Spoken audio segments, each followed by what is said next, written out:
Tengok ni guys, GWM Aura Good Cat tahun 2026 dengan versi GT baru dah masuk ke Malaysia. Let's check it out. Paling penting sekali, harga dia start daripada RM110,000 sahaja dan yang GT ni RM120,000. Harga ni turun RM34,000 daripada model yang lama, dan kalau compare dengan model first kali yang launch tahun 2020 tu, turun RM60,000.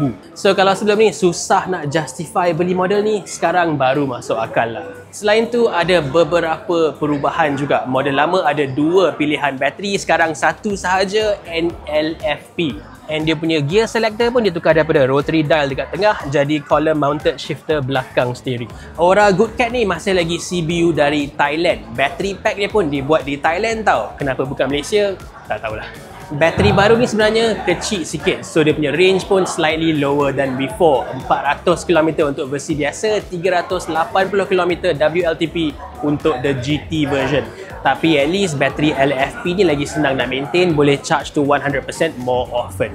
Anyway, model GT yang baru ni nampak jauh lebih sporty dan garang. Dekat depan dia tambah banyak kemasan fake carbon fiber dengan warna kuning. Lepas tu dia ada rim design baru, big rear diffuser and top spoiler lagi. Model GT ni bukan setakat styling je tau. Dia dapat power lebih tinggi, 171 PS dan 250 Nm, up sekitar 30 PS dan 40 Nm banding dengan Good Cat yang biasa.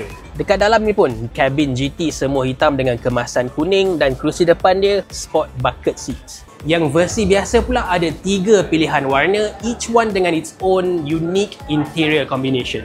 Last kali sekarang ada early bird offer rebate RM3,000. So ini dia guys, Aura Good Cat daripada RM107,000, Aura Good Cat GT RM117,000. Cukup best ke tak best? Tulis kat bawah.